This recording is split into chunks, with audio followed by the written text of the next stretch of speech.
Good morning, good afternoon, good evening. I'm Bob Mendelsohn, and this is the Bob's Your Uncle podcast.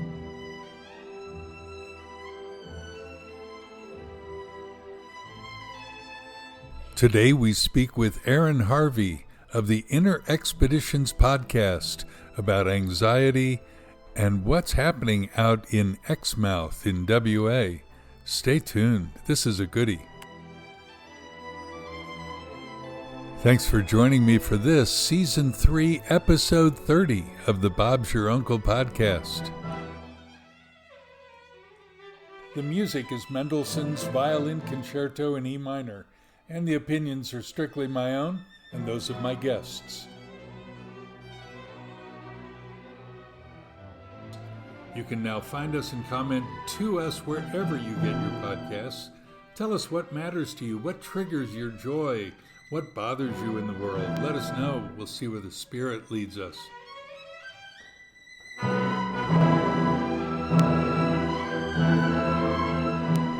Whether you're at home, online, on the road with me in your headset at the gym, or out for your evening constitutional, wherever you get your podcast, that's where we will be. Thanks for being with us these 18 minutes.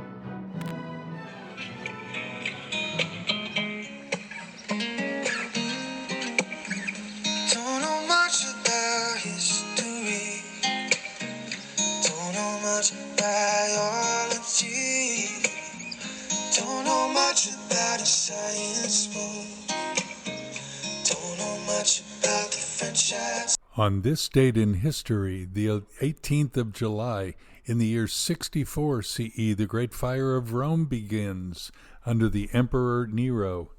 In 1290, on the 18th of July, King Edward I orders the expulsion of all Jewish people from England. This edict will remain in place for 350 years. In 1716, on this date, the decree to order all Jewish people out of Brussels took place. In 1870, on the 18th of July, the First Vatican Council, also known as Vatican I, decrees the doctrine of papal infallibility, which means that was their first mistake that year. In 1925, Mein Kampf is published, and all of that is the historical marker of the week.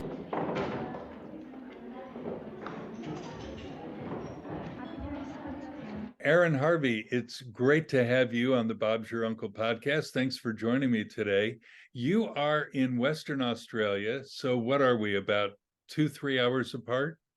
Yeah, thanks, Bob. Yeah, it's great to be on the show. Thanks for calling me up and getting me on. It's a real pleasure to be on. And it's about 11 o'clock, bang on here. So I think we're 2 or 3 hours behind. I love traveling, and Western Australia is one of those places I've been many times, but I've always gotten myself stuck in Perth. Yeah, and being a city guy. But you're a country fella, aren't you? Yeah, absolutely. Yeah, I lived in Perth until I was about 11, but then we lived overseas, and since we moved back to Australia, I just fell in love with the regional parts and the outback and the quieter spaces, I guess. And more space, isn't it? Because you have a family. That's right. Yeah. We're married. I've got 3 little girls that age from 18 months to 8 years old. And where we live, we're very fortunate. We've got a lot of nature on our doorstep. So it's a great place to raise kids. Now, Not only do you travel around and you've got the big open space there, but the title of your podcast is Inner Expeditions. That's right. That sounds like something not you could get on a bus to take, but how do you get to your expeditions? What triggered that for me was I went through a fairly substantial weight loss journey about 5 or 6 years ago when I was expecting the arrival of my second daughter. And I just thought it was time I sort of get in shape. I was in my mid to late 30s, and I thought I'd get in shape. And during that transformation period, I struggled a bit with anxiety. And I learned a lot from my fitness journey and getting fit and falling in love with healthy food again and a healthy lifestyle. And I started looking internally for a lot of answers while I was sort of struggling through a bit of anxiety. So although I changed externally a fair bit in my appearance and my profile, I've always sort of say to people I've changed more internally than externally. So that's where that sort of inner expedition comes from. And my wife was actually really, she gave me the idea for it. She said, like it's a lot of internal exploring that you're doing, and that kind of, got that one going. So that's how the inner expeditions, I guess, came about in a nutshell. Tell me, you lost a lot of weight. So how big were you? I think I got up to about 110 kilos. What prompted that? How did you get so big? You weren't that way in high school. No, I wasn't. And I think I just got into a lifestyle where the job that I was doing, I got into supervising and managing. And we lived, well, we traveled when we were younger around Australia, and we sort of had a pretty good lifestyle. And I don't know how to explain, just creeps up on you, I guess, as you're less active. And I sort of gave up sports for traveling and a bit more sort of leisure time through my 20s and 30s.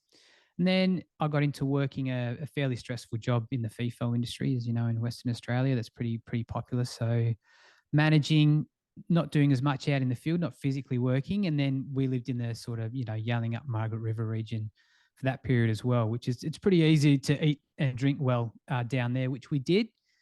And then, there were also times where the work got a bit stressful. So it came a little bit counterproductive, where you'd have quite a stressful swing, and then you'd come back on break and blow off some steam, I guess, with probably a bit too much eating and drinking and enjoying yourself. What was it, if you can remember, what was it that triggered your turnaround in that regard? Yeah, that's a really good question, actually. I guess when I was overweight, it didn't feel like the real me, because I was always young and athletic. I just felt like it was someone that I wasn't. And I think deep down, I knew I was always going to get back to that. I just didn't know how, or I didn't have something in my mind to trigger that. But definitely with the birth of my second daughter coming, I knew that I needed to be more active, to be able to chase them around all day and have the energy to be a good dad, and then obviously stick around when they're older as well. So that was a main driver. And things kind of compounded. I was watching a TV show. I think it was on ABC. It was like a Australian story or something like that. And there was a female couple that had a young girl, and they were really live life kind of people. One of the ladies was from New Zealand, and she was just an outdoor person. She was a mountaineer, paddleboarding, kayaking, you name it, trail runner, everything you could do, she did. And she had a really bad accident where she broke her neck and became a quadriplegic, and she couldn't move her arms and legs, and she was, confined to a wheelchair. And it really struck a chord with me when I thought, here's this person who just lives life to the fullest on every level, and she's had that taken away from her. And here I am, fully capable and able of living this life, and I'm really just not doing anything with it. And I felt like I was really wasting a valuable time and life, and that really struck a chord in me as well to get going too. So that was another really big factor. Yeah. I'm really grateful that all, sorry for her, but really Yeah. grateful that helped you. You mentioned earlier this business of anxiety Yeah. and how prevalent, I mean, certainly the conversation in Australia with the RUOK coming out of COVID, it actually started well before then, but Yeah. really it's been magnified. And you're going to be part of, or are you just promoting the Anxiety Relief Summit? Yeah, so that's actually something I'm taking part in. That's coming up at the end of the month. If you go into my socials, I'm sure I'll send you the links, and you can check them out and post them with this. I just approached I was doing actually another podcast with a lady I think she's in California. And we sort of spoke off air about, the anxiety issue. And she said that she was taking part in this summit, and if it was okay to pass my name forwards to Laura Levitt, who is hosting the summit.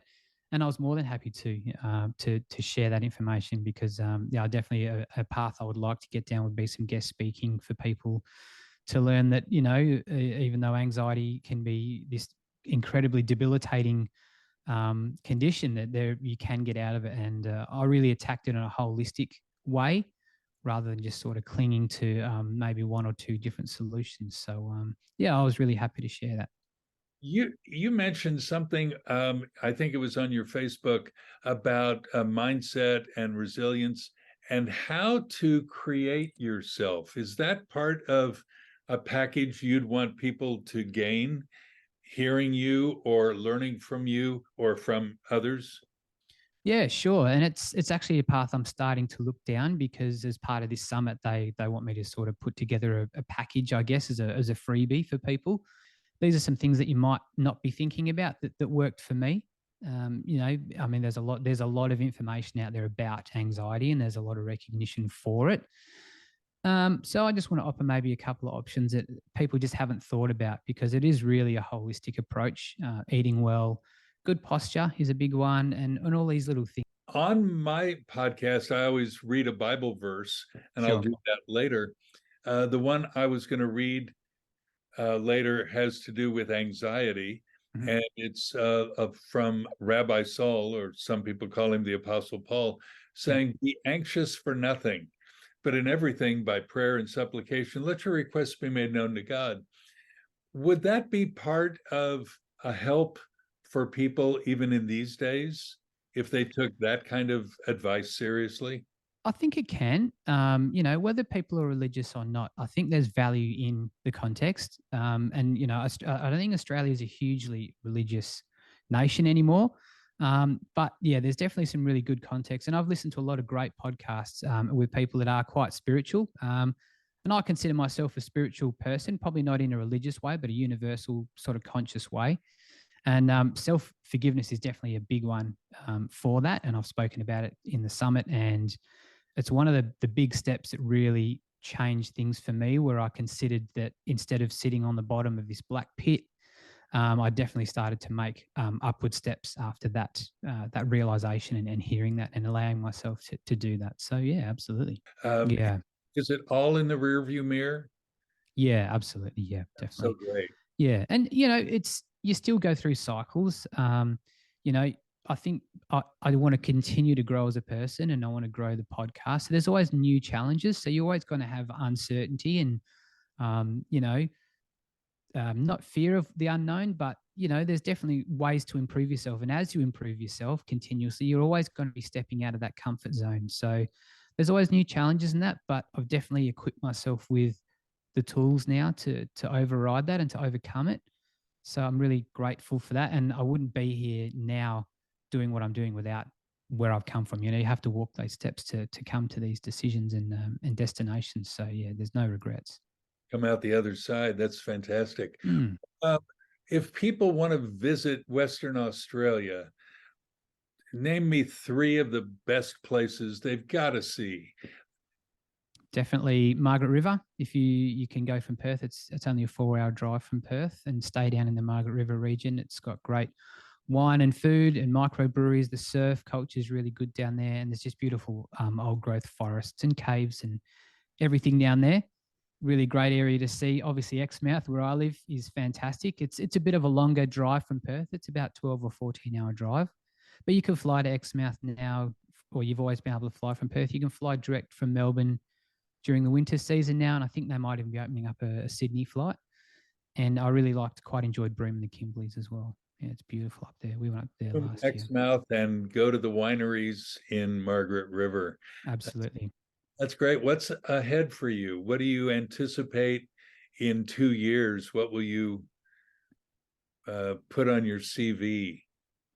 I'm really looking forward into growing this show, growing my podcast. I'm actually looking at building a recording booth in my shed at the moment. So I've got a place where I can always have my gear set up and ready to go, because I've actually, as you know, there can be a fair bit of equipment involved with podcasting and, being on the social media. So yeah, to get a little space in my shed for that would be great, to put some more time in and guesting on other shows. And I also really want to get into maybe doing some guest speaking and keynote speaking on some certain relevant topics like anxiety and depression, which have, I think, out of all of my topics, so I speak on health and wellness, and that they're definitely the ones that seem to be getting the most traction with people as well. So looking at doing some public speaking as well.